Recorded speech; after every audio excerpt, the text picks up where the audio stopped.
talk about Ben Simmons, and maybe even Ben Simmons' sister, based on how this conversation goes. He ripped the NCAA. We actually did this video when he did it, when he ripped the NCAA when he was at LSU, and now he's doing it again, which he rightfully should, because I have a personal vendetta against the entire National College Athletic Association. Amen. Quotes. First, from Uninterrupted, it's a dirty business. You have to put up with it, but at the same time, it taught me a lot. I have an image and people use it, but now I have the opportunity to control that. What I do and who I work with, it helped me, but at the same time, I felt it was very sneaky. Speaking of his time at LSU, Uninterrupted continued with this next quote, and then we'll get into the one he talked about on Showtime. I think I would have learned a lot by being around, more by being around professional athletes. Looking at it now, I don't even know what I learned financially or just being a person at LSU. I think I learned a lot more with this last year being in Philly and being a pro. And then he also said, and this was the one that we did when he ripped it on Showtime, this is about a year ago, maybe 8-9 months ago, the NCAA is really fucked up. Everybody's making money except the players. We're the ones waking up early as hell to be the best teams and do everything they want us to do, and then the players get nothing. They say education, but if I'm there for a year, I can't get much education. Amen, Ben Simmons. That's all I got. I'll go into more, but I will hear your guys' thoughts. Is Ben Simmons right? Is the NCAA completely fucked up, or is he overstepping? I don't think he's overstepping. I feel like he's in a perfect place. Had he not been in the NBA yet, then he'd definitely be overstepping. But as soon as he not necessarily graduated, but he's now in the position. Yeah, he moved on. He's in the position that he is. I think that he's using his voice in the right way. It's not something new to anybody. No. Everyone knows these players have been getting the shortest, if not no end of the stick. You have so many endorsements. Didn't Blake Griffin just give the? Did you see the video? Yeah, he just gave his alma mater. Yeah, the Jordan brand. The Jordan brand. They have super cool. They have Jordan brand stuff. So it's just kind of like they're not getting any of the money. They have to go through so much BS just to get the looks that they need to get in the NBA, and it doesn't make any sense if you're fighting your heart out and you don't have. If you get injured, that's done. Well, going further with that, it's done. One of the reasons why we absolutely despise the NCAA was that there was a case a long time ago where a player at TCU named Kent Waldrop was going up against Alabama. And what he did was he took a toss, he was playing running back, took a hard hit, he could not move, they immobilized his neck, they stretchered him off, and what ended up happening to him was he was paralyzed. And when he went to the courts to say, well, the school isn't paying for my medical costs, I think that's the least they could do, they then ruled, and we hate this term, and Jason and I have gone over this many times, but they ruled him a student first, athlete second, and that he was playing this game recreationally. And it wasn't a part of the academic system. He's a student first no matter what.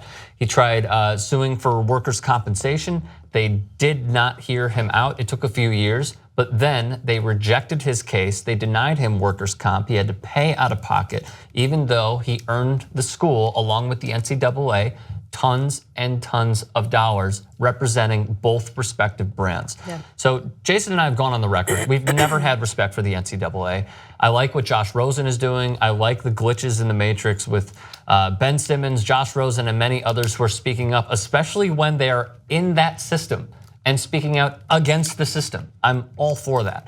Another example is when UNC had academic fraud and they enrolled tons and tons of basketball and football players in independent studies was the name of the class.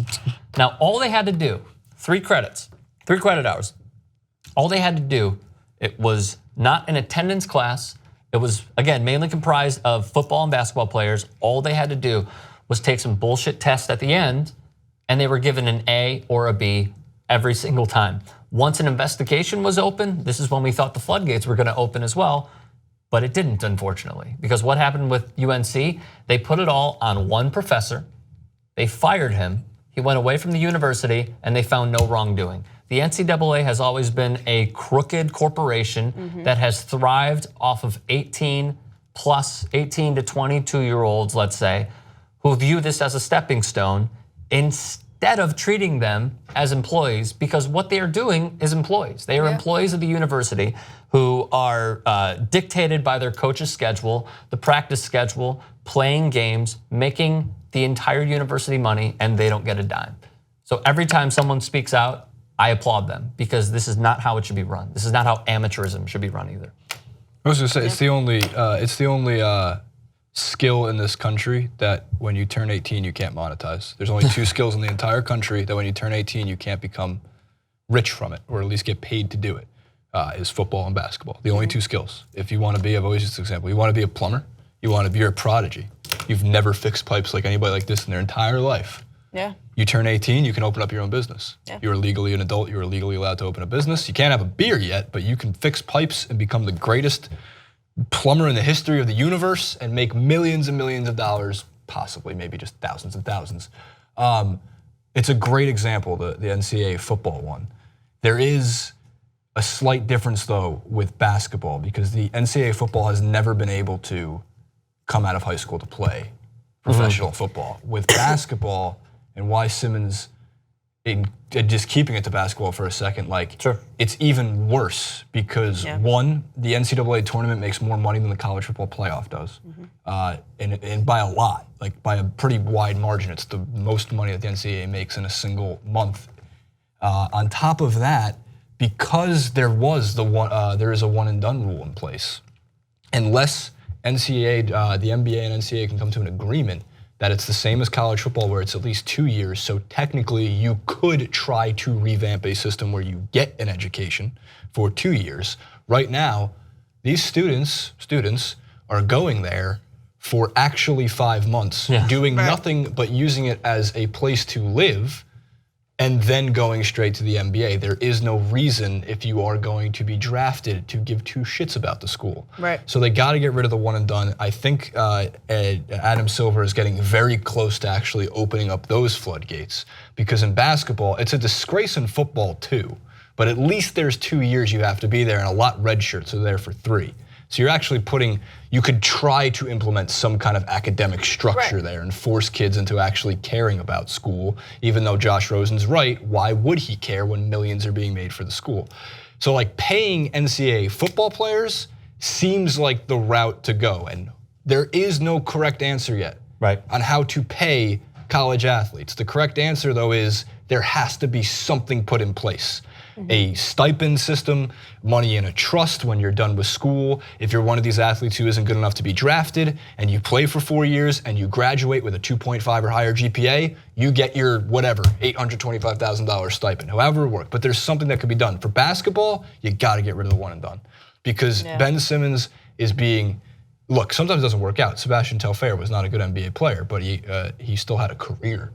And for some guys, they just go overseas. There is no reason in my mind that if I had a kid and they said he has to go to school for 1 year, I would send him overseas to play basketball because he'd get better, he can get paid, I would too. He can learn a different style, and then he can come back and play in the NBA a year later. If not, send him right from high school. Bring back the jump. Quick note about Ben Simmons. Rant over.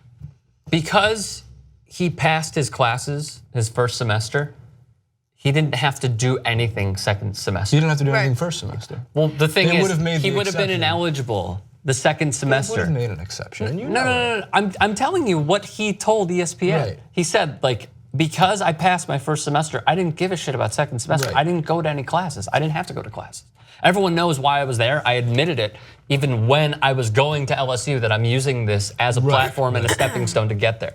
So as long as those kids who want to be one and dones in this horrific system that the NBA and NCAA has, as long as they pass their first semester classes, and like, look, I went to IU, like I took basketball for a credit hour, like twice a week, and it was the easiest thing. Someone could enroll, a basketball player rather, could enroll in 12 credit hours of pure bullshit and pass, and then they don't have to go the rest of the way in second semester because they're going to play March Madness and hopefully But I get did for drafted. about 116 credit hours at you. But I also think, like, I think the biggest problem and the biggest stepping stone is getting rid of the one and done rule. Yes. It's really tragic because you're right. Not every player is going to be great in the NBA, especially if they're making that transition. It's no surprise. But the one and done rule, there's so much opportunity for wrongdoing, I guess is the most polite way. It opens the floodgates. Yeah, it's a more polite way to say it. It's just so much opportunity for wrongdoing, and for Ben Simmons to be very honest and say he doesn't know what he's learned. It's very raw, but it's very true. Yeah. The great thing about football is that you at least, we were talking about this off air, forcing things on people, right? And sometimes that's the best bet for you to see what it is that you're passionate about. In 1 year, God, I remember my first year of college. Like, it was dreadful. It was just like, there was so much for me to do that I was overwhelmed and didn't want to decide on one major. In fact, I switched majors. So it's impossible for you to think that the one and done rule is gonna be like, okay, well, you know what, we're at least giving them the opportunity to experience college and find something that they're passionate about before making the transition to the NBA. It's ridiculous. And everybody knows that your first year of college should not be the year that makes you ready to go onto something like the NBA. Super last point, and then I want to move forward because we have a lot to get to still. But and again, Jason and I have talked about this many times, but the one thing that I would never, ever want to do is hinder someone who comes from a lower class of society and say, nah, you gotta go make money for us before you can make your own money. It's just something that I've never been a fan of. If they could go to the NBA and get drafted in the second round and make $650,000. Life-changing money. It's a life-changing moment. Absolutely. And it's life-changing money.